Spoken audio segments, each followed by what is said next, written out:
So I was just taking pictures of the food and I would post them on Instagram. I started a blog, like an actual website, a couple months later where I would catalog all the recipes that I was posting on my Instagram and my Facebook. One of the women who followed me, she was the owner of a very large vegan account called Best of Vegan.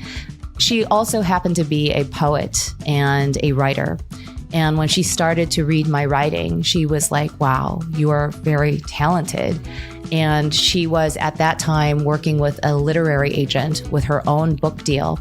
And as a just incredible act of generosity, she introduced me to her lit agent.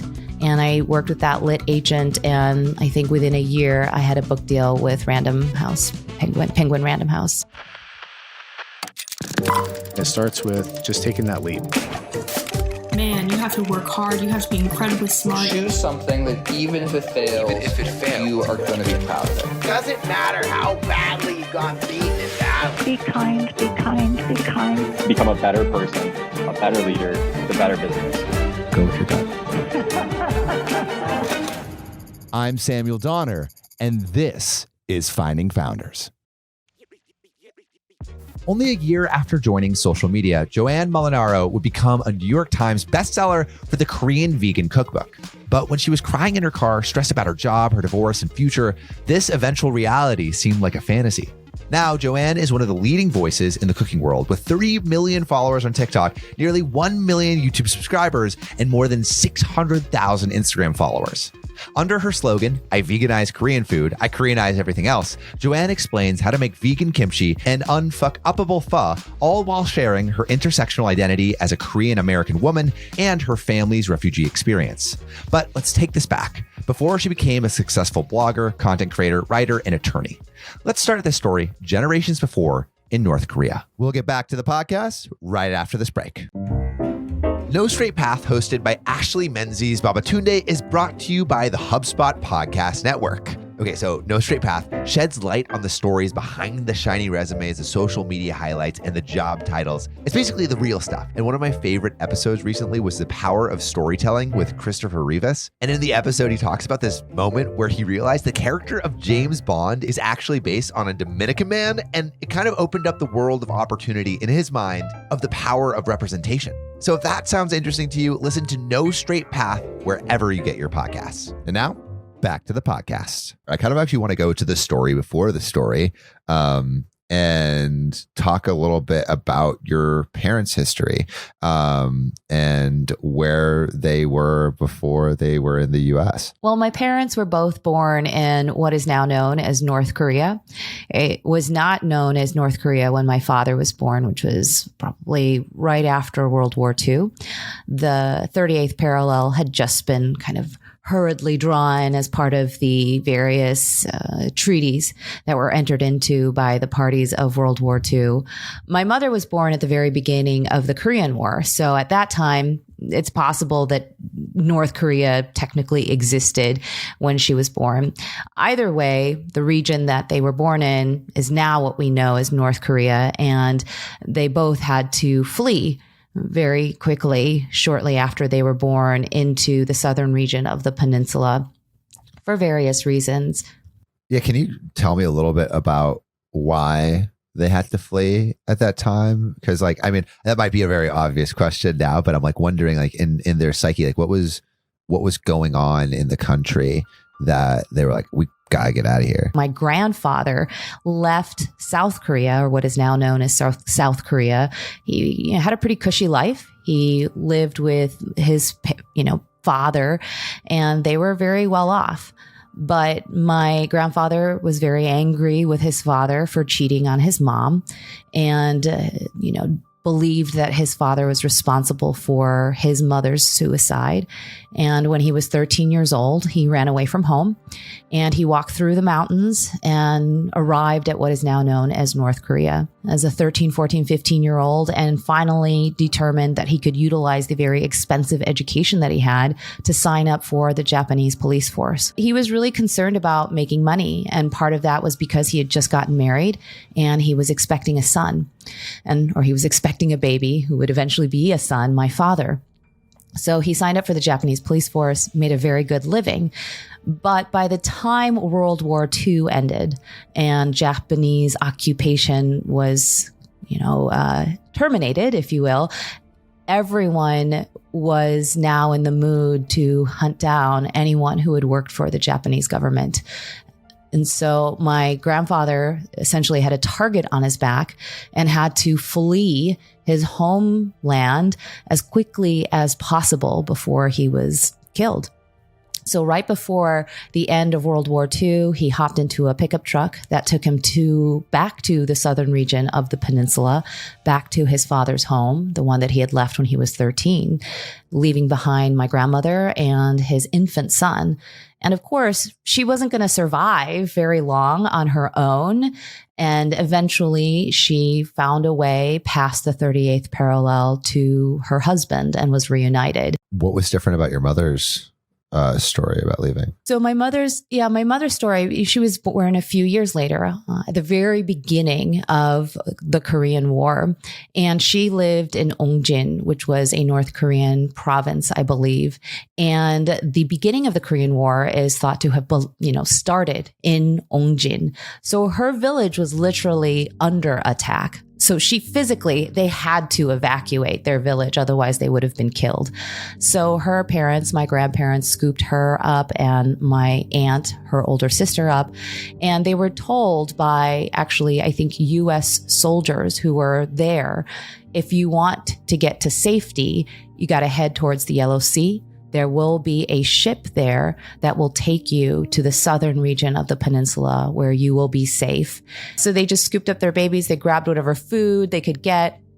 And like everybody else in the village, they started walking towards the Yellow Sea. And of course, in my mind, I thought, oh, sure. When my mom was telling me the story, maybe it took 24 hours to get there. No, it took 2 weeks to get to the Yellow Sea on foot. And so you can imagine my grandparents having 2 infants, swaddled to their backs, food running out very, very quickly, no real sense of what safety even looks like, whether they're going to reach it. And eventually they do arrive at the Yellow Sea, and there was a ship waiting for them to take them to safety. But by that time, all the food was gone. Their daughter, my mother, was starving to death, and she was screaming at the top of her lungs because she was so, so hungry. And I think at the time, it wasn't uncommon to see mercy killings of infants because of the just sheer chaos of the situation and the desperation. And so they got onto this ship and they determined that they would slip my mother overboard as a mercy killing because they didn't know what else to do. And I think in trying to understand what they were going through, what they were thinking, like how did they arrive at this decision? Part of it is because they didn't speak English and they had no idea what was happening. They just kind of followed the herd, got onto this ship. They had no idea where it would take them. They had no idea how long it would take them to get there. They didn't see any food on board, at least not immediately. So in their minds, there was no definite end to their daughter's suffering. And so they assumed that the best thing they could do for her was to create an end of that suffering. They didn't want anyone to see what they were going to do, which was to drown their baby. And they thought, oh, there aren't a lot of people up there. So they get over to the railing and they're crying and they're very emotional. And of course, there's a lot of struggle and second, third, fourth, fifth, triple guessing, all of those things. And they're about to slip my mom overboard when a couple of GIs, US GIs, they see, oh, there's some commotion over there by the railing, and that family looks like they're in danger. And so the GIs come on over, and of course they're speaking English. My grandparents don't understand a word that they're saying, but eventually the GIs kind of figure out, okay, this baby is hungry. And so one of them reaches into his pocket, pulls out a Hershey bar and hands it to my mother. And ultimately, it was that Hershey bar that saved her life, because in doing that, my grandparents realized, okay, I think we're going to be okay. I was wondering if maybe you could lead me up to what you understood about your parents, and maybe how their struggles informed your childhood. Because I imagine when you were a kid, you probably didn't really know anything about, the circumstances they came from. The trauma that war inflicts on children, even if they're not aware of it, like they're not conscious of it, it's a lifetime trauma. It lasts with them. And you're correct. I think it certainly informed their parenting of me.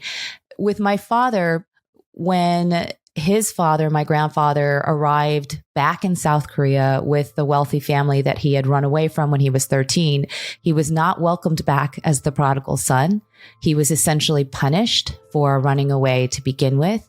His father gave him the worst piece of land to farm on to make a living for himself. And he was basically unable to grow anything on this plot of land. It was kind of like a joke, like, oh, here, try this.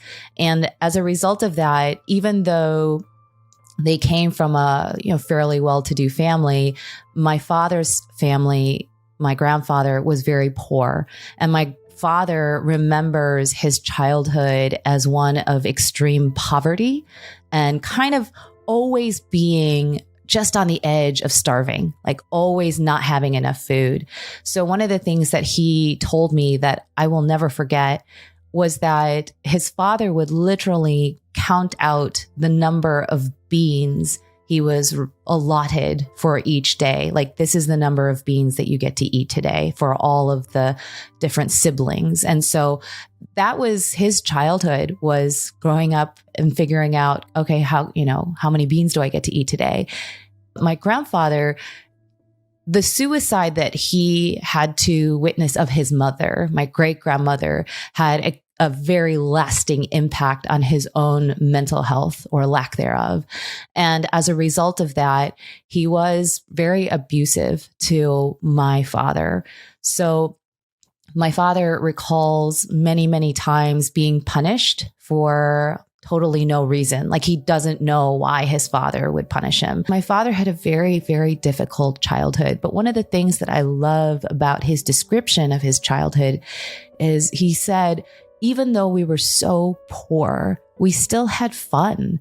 And that is really one of the most beautiful things about my dad's story, is that notwithstanding unimaginable trauma, he still has the resiliency to find beauty in that childhood.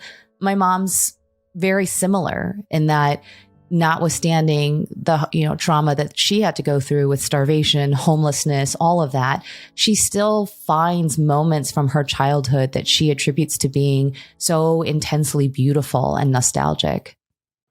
Is that like an internal optimism that you think they had as a character trait? Or is that, do you think, just something to survive they had to have to move through those difficult times? And then also did that show up in the parenting? I think that you're right on the money with regard to survival instinct. Like, that is incredibly important. That said, I think you and I can both agree that there are people who will undergo similar traumas and not have the kind of outlook on life that my parents did, or they will repeat the mistakes of their parents. And my parents certainly didn't. They never abused me or anything like that. Can you tell me about some of your early memories growing up with your parents? Sure. So my father did serve in the Korean Army. That's mandatory. But he also did that because my grandmother ran out of money. She was not a good businesswoman, though she really tried very hard. And eventually, in order to pay for school, he did serve in the ROK Army during the Vietnam War. And, there's a lot of controversy surrounding the Vietnam War. At the end of the day, my father's family was starving to death, and he did whatever he could to bring in money for the family. And that's ultimately what he did. As a result of that, he was able to go to Yonsei University, which is one of the most prestigious universities in South Korea. He obtained a degree, but he had always been lured by the American dream. Like, he just was so fascinated with the United States. And my mother at that time, they had already met, and I think they'd already gotten married. she also was very keen on going to the United States and had been given an opportunity to go in on a visa program because there was a nursing shortage in the US at that time. And so she went to the US first. She studied for her boards and passed them and got a nursing job. And ultimately, my father's fascination with the US was allowed to really blossom because then he could get in on her visa. And, they started a life here. My father started work as an X-ray technician, but ultimately got a job at the US Postal Service. So that was actually the job that he had while my mom worked, as you said, in the ER. And so we set up shop, if you will, in Chicago, actually in Skokie, Illinois, which is a suburb of Chicago. And, they actually never really voiced any overt opinions about the U.S. And part of that was because there was a serious cultural rift between me and my parents, which is very typical in children of immigrants. With my father, even though his English was really good, he had a very thick accent. And so there was a bit of a language barrier as well. So they never really described the US. I think looking back, based upon my experience with my parents and what I now know about them, I think that they were sort of bedazzled, if you will, by the United States. I mean, think about it. We had a whole house with a backyard. I mean, that's just unheard of in their lifetime. And they were able to do that almost immediately upon arriving to the United States. And so we were able to build a little garden in our backyard. My grandmother was able to farm to her heart's content with good soil, not the kind that my father had been, or my grandfather had been given when he, got back to South Korea. I mean, so in many ways, they were living a life that I don't think they could have even dreamt of when they were back in Korea. And again, I can now say in hindsight, they are so immensely grateful for the opportunities that they've received to build this sort of life here in the US. I remember when I was a little girl, my mom was obsessed with me doing well in school. Now that's very typical of, especially of a Korean immigrant family, because scholarship is just one of the most important values in Korea. So that was not surprising. But I remember once when we were in second grade, when I was in second grade, when we were learning how to write our A's and our B's and our C's. And you know how you get those sheets of paper with the 3 dotted lines. Actually, I don't know if kids actually do this anymore, but there's 3 dotted, the 3 dotted lines. And, you had to make sure that the T was in the middle line, and you got the little curl at the end and things like that. And I remember my eyes, I was dotting them beneath that middle line of that sheet of paper. And she was worried that this was somehow give me away as an immigrant child. So she wrote a note to my teacher, Joanne is not dotting her I's correctly. Please attend to that.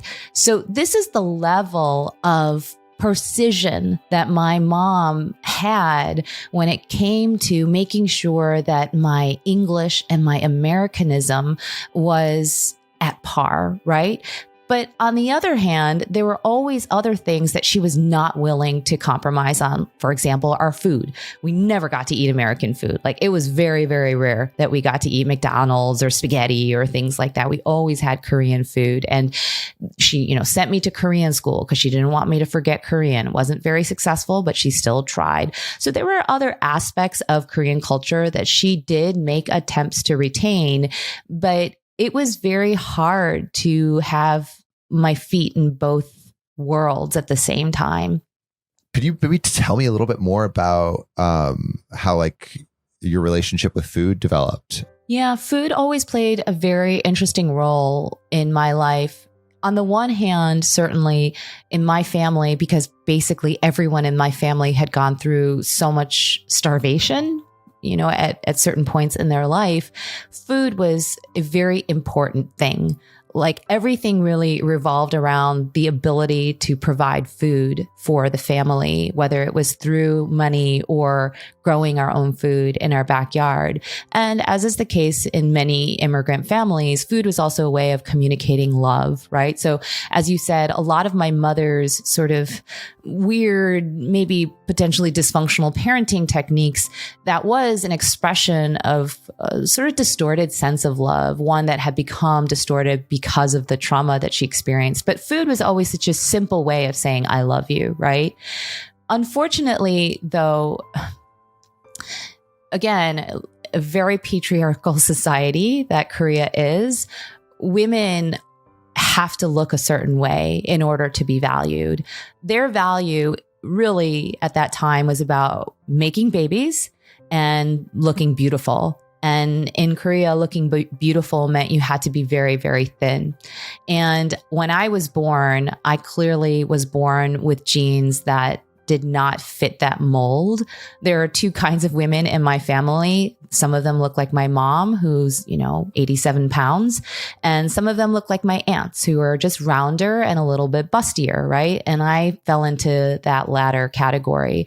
As a result, even though there was always this like, oh, eat this and eat this, I made this for you, because they were showing me their love, there was always, as long as I can remember, someone telling me, you need to lose a little weight. And I remember this from when I was like maybe 6 or 7 years old. You're too fat. You're too chubby. You're too round. How do you even internalize that as a kid? Like, what do you do or say to that? You accept it because you think that they're correct. And I remember when I was like I must have been like 6 or 7 years old. I was really little because I was still bathing with my mom. I mean, obviously, like I wasn't like 15 when I was doing that. I was really, really little girl. And I was in the bathtub with my mom. And there's this thing that in Korean culture, when you take a bath or you take a shower, it's called 떼미려, which means to like exfoliate your skin. I think in Western culture, exfoliation is like sort of a spa thing. In Korean culture, you do that every time you go into the bath and you take a shower. You exfoliate your dead skin. And my mom was literally like rubbing away all my dead skin and exfoliating me with these Korean, like, you may have seen it, like when you go to a Korean spa, like they literally rub you within an inch of your life and you come out looking raw. Well, that's my mom was doing that to me. And at the end, she was like, oh, you must have lost 10 pounds from all the dead skin that I was able to rub off. And she was joking. And at first I laughed, but then I remember feeling so hopeful. Oh, maybe I did lose some weight. Because at that time, I had already adopted this idea that this was like a big goal of my life. Like I always needed to be losing weight. And again, I must have been only like 6 or 7 years old. And I remember looking at my mom at first laughing, but then asking her very seriously, do you really think I lost some weight from this? But, to your question, how does a child process that? We don't have the tools and the vocabulary to reject that at that time. So you do internalize it and you start feeling pretty much at all times like you're inadequate. You're not ever going to be good enough. Or when you were in college, was there a expansion of your freedom where you could maybe embody a little bit more of how you wanted to present in the world? In college, partly because of that freedom that you allude to, all of a sudden, I was able to eat hamburgers and hot dogs and French fries and pizza like every single day after a lifetime of being forced to eat Korean food, right? And so in the beginning, I had like an endless buffet of American food. So naturally, I gained 35 pounds during that first semester in college. And that was a really serious problem for my family. I think I probably was home for my birthday and I was much larger than I'd ever been in my life. We went to Baker Square for my birthday dinner and I wanted to order a slice of pie as my birthday cake, right? And I remember when the slice of pie arrived with a candle on it, my father said, Joanne, you're really big. You probably shouldn't eat that. And I remember pushing that pie away from me and just feeling so humiliated that my father would say that out loud at my birthday dinner in front of my whole family. And I think that intense level of shame that I felt at that moment, I think a bit of that resides in me every time I put food into my mouth. I would love to go to the transition between college and going to study law, and like how you were thinking that like you wanted to be a lawyer and do some lawyering. Yeah. So I never wanted to be a lawyer. I basically chose my profession in law mostly out of panic. I started college in 1997 when I graduated from high school. And shortly upon starting college, I met the man who would eventually be my first husband. And he was my first love. My parents didn't let me date until I got into college. So I never really experienced a relationship before. And, I'm sure, Sam, you can remember your first love. Like, it's completely bottomless. Like, you just fall into it. And that's what happened to me. Unfortunately, he left after one semester in school.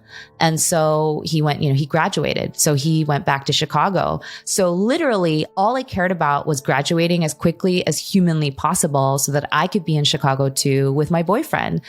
I just missed him so much, and I spent as much time in Chicago as I could. I luckily did well enough in high school that I actually started college as a sophomore, something I didn't realize until my first semester. And I was like, oh, well, I guess the school considers me a sophomore. Well, I might as well take advantage of this and graduate in just 3 years instead of 4. So that's what I did. I graduated in 3 years. I thought that I was so smart and I saved all this money from my parents and I get to leave early. But the problem with that is I had no plan. I could have probably used another year to figure out what I wanted to do with my future. So I graduated from college with no job. I'm in Chicago. I'm looking through the classifieds to find a job. And I'm like, I don't know what to do with an English degree, And I, become a resume writer because I was like, well, it's a writer of some sort. And through the process of writing everyone else's resumes, I was really forced to confront what is my future? And I was looking at everybody else and what they had done with their careers. And eventually I was assigned the task of writing the resume of a lawyer. And I looked at her resume and I was like, yeah, I could do this. Maybe I could do this. My mom always told me that I was disobedient and rebellious enough to be a lawyer. So maybe that's what I should do. And choosing a career, one that didn't involve medicine because I was afraid of blood, or business because I hated selling things, was very soothing to me because I was lacking so much structure at that time. And the idea of going back to school with a very definite end and a very definite career path was exactly what I wanted to soothe my anxiety. So I always tell people I picked law mostly because I was anxious and panicked about my future, and it offered a really easy out. And at that time, like, where were things with your boyfriend? Because you were now in Chicago, right? So things with my boyfriend were right on path. Like, we were right on trajectory. We were headed towards becoming engaged, and certainly getting into law school, and particularly the ones that I got into, was a big part of that plan because, I got into the University of Chicago and Northwestern, which were the only 2 law schools I applied to. I certainly wasn't going to go anywhere outside of Chicago. I'd already done that with Urbana. So I stayed in Chicago, and because those schools were so good, I knew that I would very likely get a very nice job upon graduation, which would set the future up for both of us, me and my boyfriend, so that we could get married, buy a house, do the whole suburban thing. We'll get back to the podcast right after this break. Let's face it, no one really likes spreadsheets. And sometimes you can just get super bogged down in the numbers. They feel like they're closing in, falling on you. You can't make sense of them. You don't know what to do with them, but there is a solution. It's the HubSpot CRM. It gives you real-time data, right? Like, bam, it's right there in front of your face. And as also your teams can bring back the 90s by staying in sync across the customer journey. But don't take my word for it. 150,000 companies already use the HubSpot CRM to run their businesses better. Plus, HubSpot's user-friendly interface sets you up for success from day one. So you can spend less time managing software and getting bogged down by numbers trying to kill you from beyond the grave, and spend more time on what matters, your customers, and maybe family and friends. You're just going to have so much time because HubSpot saves you time and money. So there's no better time to get organized. Get started for free at HubSpot.com today. And now back to the podcast. Yeah. And in this description of it, it doesn't sound like you are necessarily passionate about law. It sounds like law is maybe going to give you the life that you want sometime in the future.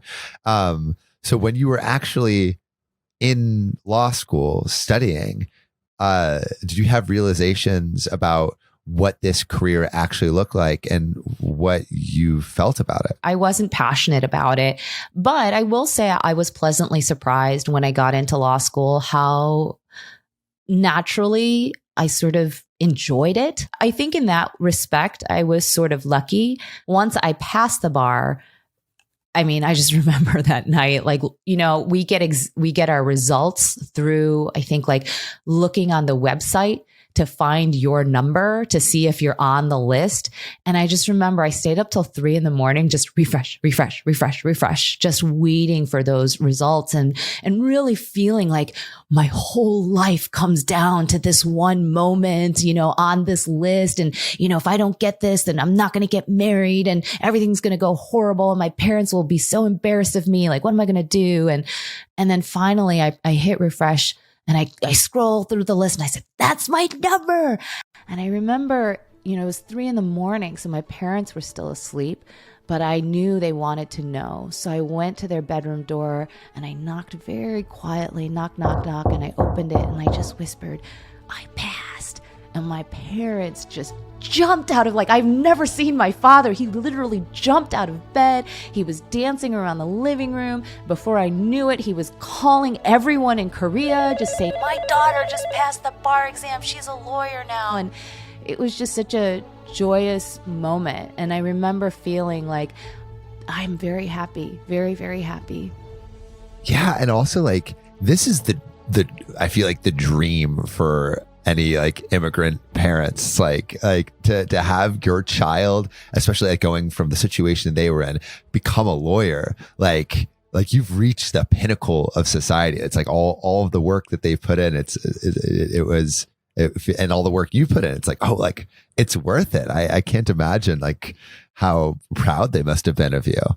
100%.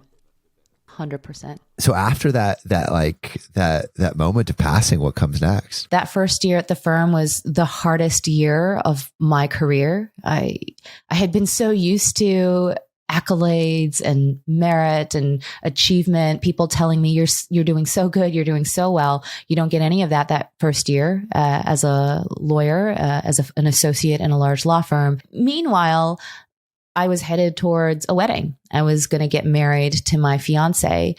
And, and we haven't talked a lot about that relationship. First loves are magical, but they can also be deceptively toxic. What was happening? My ex-husband, he had also suffered a lot of trauma. I think that his own father wasn't very kind to him.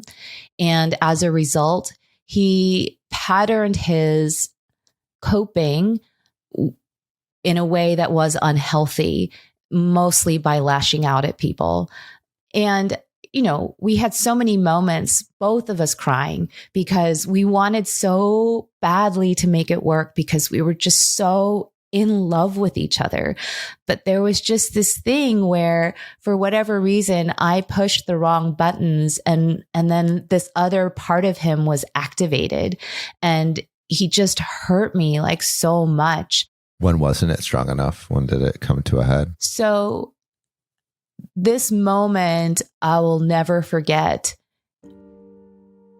my husband had lost his job and he wasn't able to find employment for about 3 years. And it was really hard for me to work all day at the firm and come home, and he didn't have a job. And, like, he was depressed. He was really depressed because of that. And I was trying my best to be supportive. And I remember we were on a walk in this park, and we were walking loops around the park. And I kind of tentatively asked him again, so have you thought about your job? And of course we started talking. And I remember by the second loop, he was yelling at me and he was calling me names. And it just turned into the same pattern as it always had. And so I was like, you know what? Let's just go home, because he was raising his voice and there were people around and I didn't like that. So we get back into the car, and by the time we get into the car, he is full on screaming at me. And I remember I got out of the car and I start walking it vaguely, like in the direction of our house. And all of a sudden I hear him honking at me with his car, and he rolls down the window and he says, "Get back in the car, you bitch. You think you could do this to me? You can't do this to me." And he's screaming at the top of his lungs. And I remember there was this family, a man with his 2 daughters, and he was staring at me like, "I feel so sorry for you that you have to deal with this." And I also remember thinking, oh, he must think, what is wrong with this woman? And he had these 2 daughters who were on a bicycle with him. And I just think like, oh, he must be thinking, I'll never let my daughters turn into this weak woman. And I just was so embarrassed. And I got back in the car because I didn't want him to shame me any further in front of all these people. And I think that was the moment that I realized, like, I could not live this sham anymore. So going to making that change, like, how do you call things off? I think in my head, I always said to myself, like, as long as he never physically hurts me, like, I can do it. Like, I can be strong on it. Everything else I will take. But as long as he doesn't physically hurt me. And he was drinking really badly one night, and we got into a really big fight because he felt like I had embarrassed him in front of my family by interrupting him while he was talking over dinner. And it was like 1 or 2 in the morning, and things kind of started spiraling out of control. I think partly because he'd been drinking a lot, and he threatened to start driving. Like, he wanted to leave the house in the car. And I was like, you cannot leave the house in this condition in the car. Like, I'm not going to let you do that. But again, he took that as me trying to control him. And I was like, no, I'm not trying to control you. Like, you could do whatever you want, but you're not driving in this condition at 1 a.m. And he was like, no, I'm going to. And finally, I just was like, I don't know what else to do. So I picked up the phone, a cell phone. And I was like, I'm calling your mother. So I have the phone in my hand and he's staring at me, and he finally just whacked, across my head because he's trying to dislodge the phone. And, it was like such a jarring thing because he'd never ever done anything like that to me. So I remember I picked up my dog, my Daisy girl, and I ran to my parents' house again. It was like 3 a.m. by that time. And I, was barefoot. I just barely managed to get out the door because he was trying to claw me back in the house. And I ran out the door. I went to my parents' house, and as soon as my mom opened the door, I said, I'm getting a divorce. After that point, it was like a straight road. Like, I am out. I, hired a therapist. I came up with a spreadsheet. I had like a multi-step plan to exit the relationship, and one of the milestones was telling him we're done. How did he respond to that? It was horrible. I honestly say that divorcing him was the hardest thing I ever did because there was such a large part of me that didn't want to. And even after the divorce, like after I left him, I would say like a year's worth of therapy was my therapist convincing me not to go back to him because I really wanted to. I think like part of breaking up with someone, ending a marriage that was so formative to your identity is also partly reinventing yourself. Did you make an effort to create that like identity, and in what ways did you try to build yourself up after like such a traumatic time period? I think that I did it in very small ways at first. I went back to the things that I remembered loving before I met him. The thing with any kind of codependent relationship, which I think it truly was at the end of the day, was that I sacrificed everything for him. I gave up everything for our marriage, including my hobbies. So there was this wonderful process that started, however like horrible and painful it was. I was also doing things like, you know what? The first thing that I bought with my first year bonus at the firm was a piano. Maybe I should start playing that piano again. Or maybe I should start taking voice lessons again. Or maybe I should start going to the gym again, which is something that I'd really loved doing before. I started to go to a hair salon, get my hair done every once in a while. So they were like these small little things that in retrospect were kind of like acts of defiance. Like, I'm not going to be this woman that just gives up everything that she was. I want to rediscover who I am. The biggest thing that I did, though, was to start writing. I started a writing blog. I was writing in that blog even while we were married, but certainly once we separated, that writing blog became sort of a cornerstone of my, what you call reinvention. And it was a big part of finding my voice. And I don't mean that in just the written word sense. I mean that in the direction that I needed to author in my own path. What were you writing about?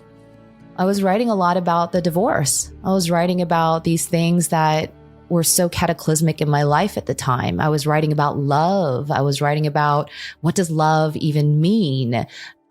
So it was kind of like I thought that we were going to be together forever. But these are the things that I was writing about. I was doing it anonymously. And, I felt some sort of freedom in that. Like nobody really knew who I was. So it was sort of like a little journal for me, but it was one that challenged me to become stronger internally, while also giving me a chance to flex my creative muscles. When do you start getting into dating again? And how do you even think about that? After I left my ex-husband, like there was a lot of little dating, like I call, like, seeing men, not ever really having a relationship with any of them. But I think about a few months after my divorce was when I started dating online. I had like lots of different online dating profiles. So it was fun. It was eye-opening, but it was a lot of work for me because I was working full-time. I was senior counsel on the cusp of making partner. So I was working really, really hard.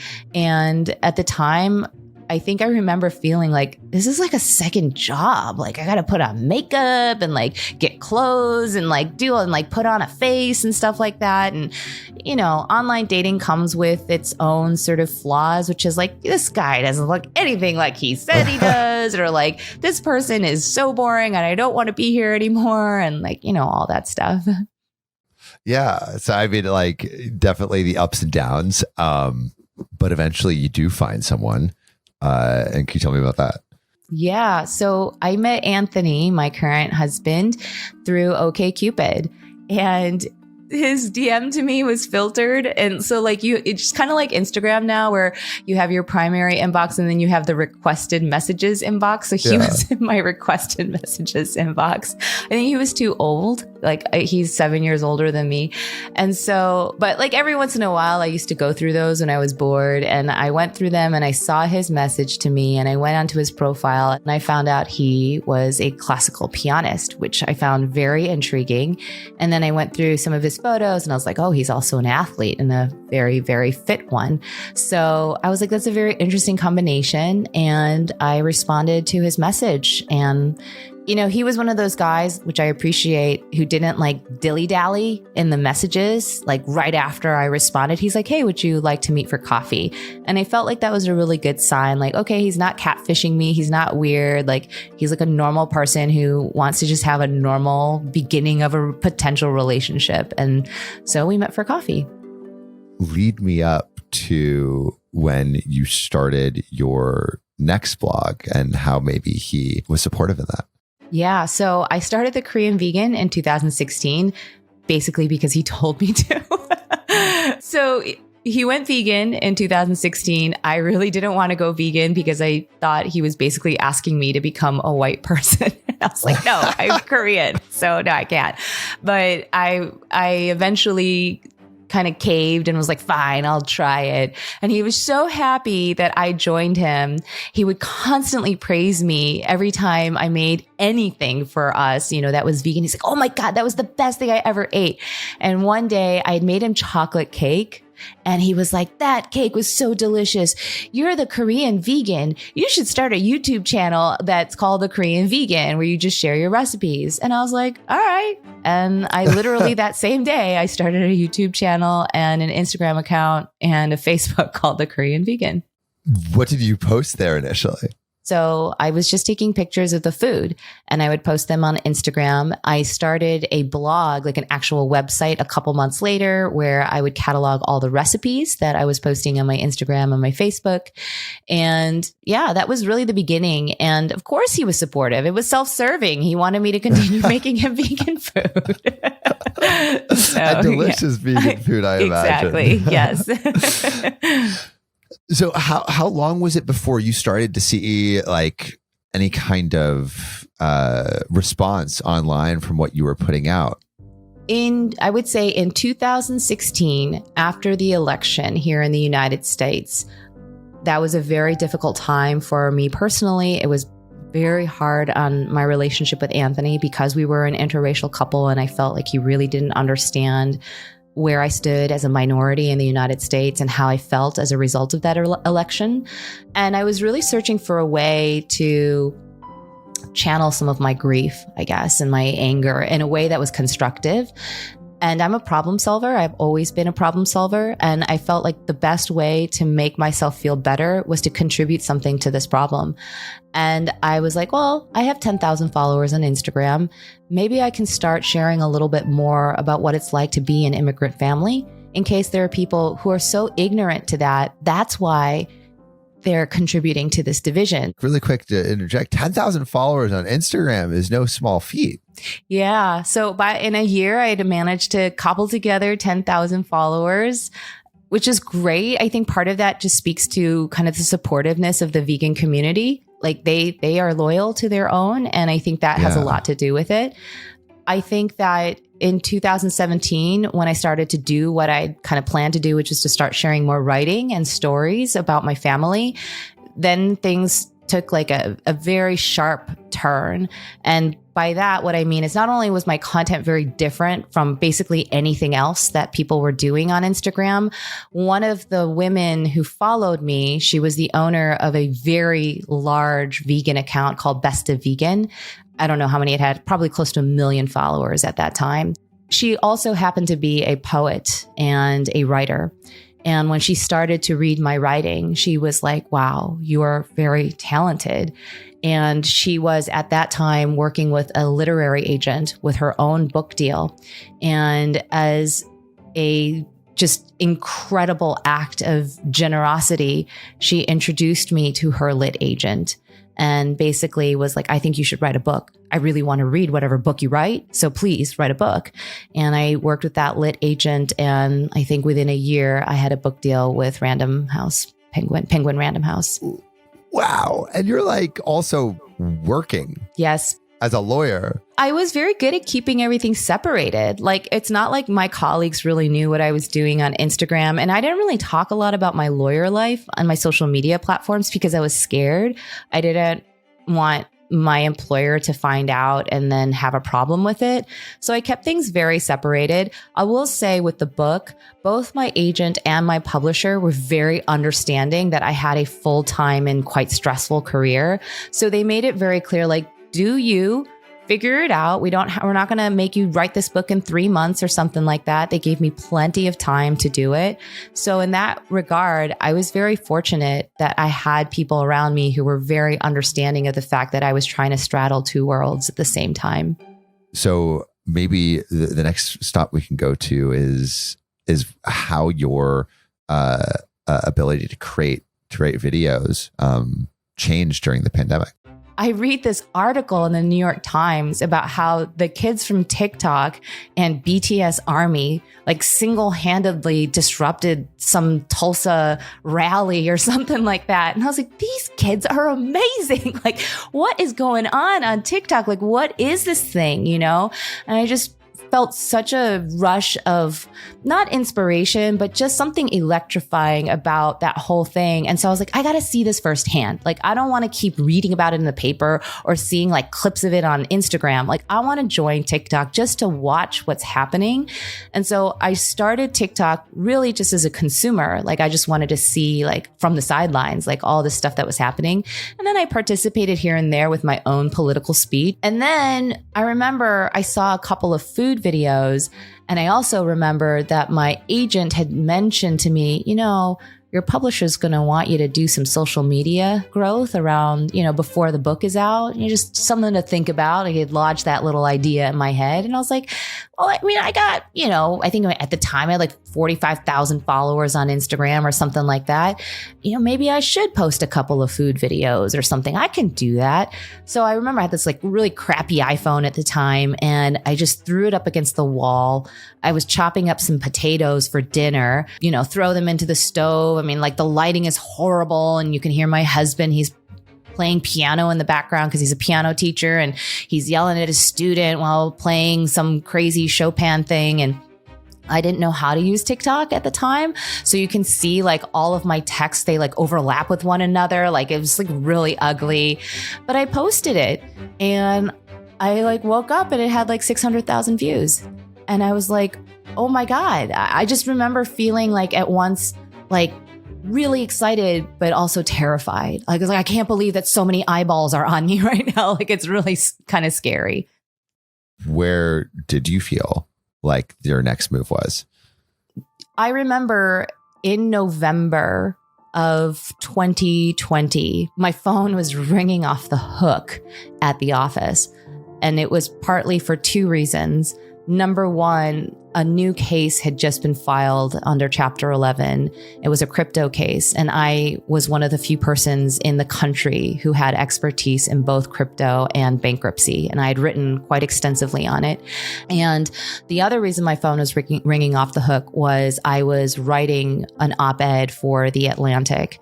So that promise I'd made to just post food content, I quickly gave up on that and went back to posting very political legal content. And some of it had gotten attention, you know, it received attention from, you know, George Conway and many other very famous legal Twitter, you know, people. And as a result of that, I was invited to write this op-ed. And this was all happening around the same time.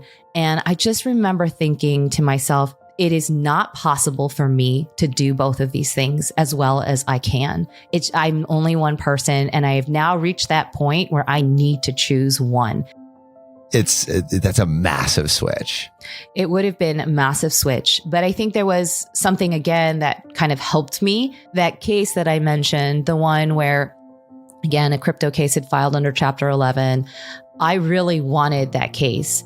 A lot of individual holders of crypto, or hodlers, if you will, they were calling me to be their lawyers, but I wanted to be the lawyer for the committee, which is a big, you know, engagement. And it would have been pretty awesome for me and my career. And I really felt strongly at that time that I deserved it. Unfortunately, I knew I was very young, like for that gig. And I was also a woman in a space, not legally necessarily, but in crypto. Like there aren't a lot of women in crypto. And so I knew that the odds were against me, but I felt like I deserved it. And I worked my ass off to pitch that case. And I really believed I deserved it, but I didn't get it. And I felt like, you know what? I don't want to do this anymore. I don't want to fight this freaking hard for what I deserve, what I believe I deserve. There's this other opportunity out there that, quite frankly, is more fun, more creatively fulfilling, and allows me to be an advocate on the issues I actually care about. So I think in many ways that rejection was kind of like, all right, fine. You don't want me? Well, they really want me. So I'm going to go over there. And that's exactly what happened. Now you have a ton of time and energy, right?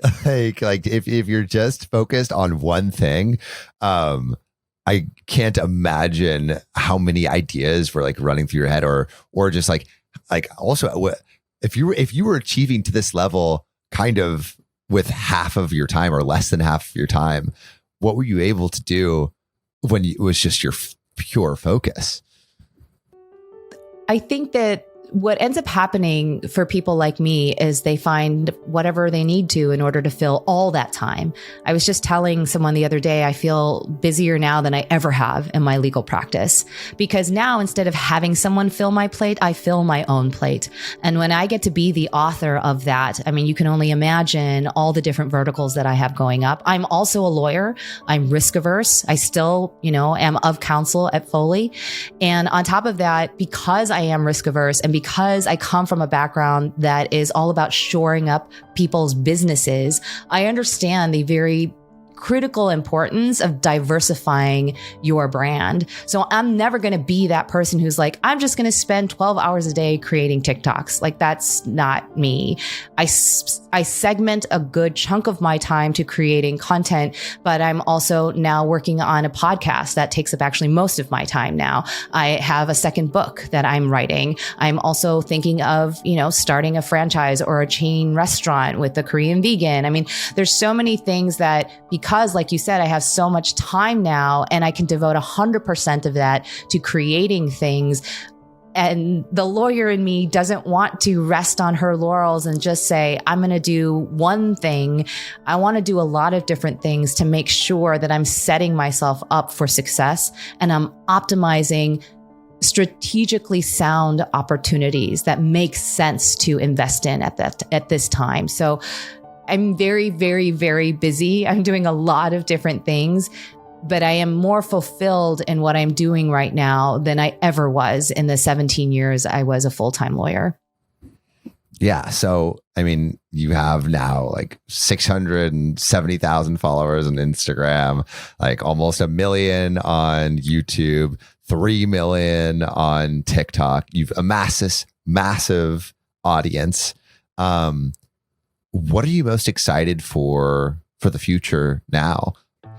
I think there are a couple of things kind of at surface level. I mean, surface level is a bad way of describing it, but, kind of immediately that jumps out to people when kind of looking from the outside in. And that, of course, would be book number 2. I'm really excited about that. I've, been writing it, and my writing has gotten so much better because of my podcast. I write every single podcast pretty much from the beginning to the end. And that means about 10 to 12 hours of writing every single week. And it's something that I'm so proud of because, like everything else in my life, it happened by accident.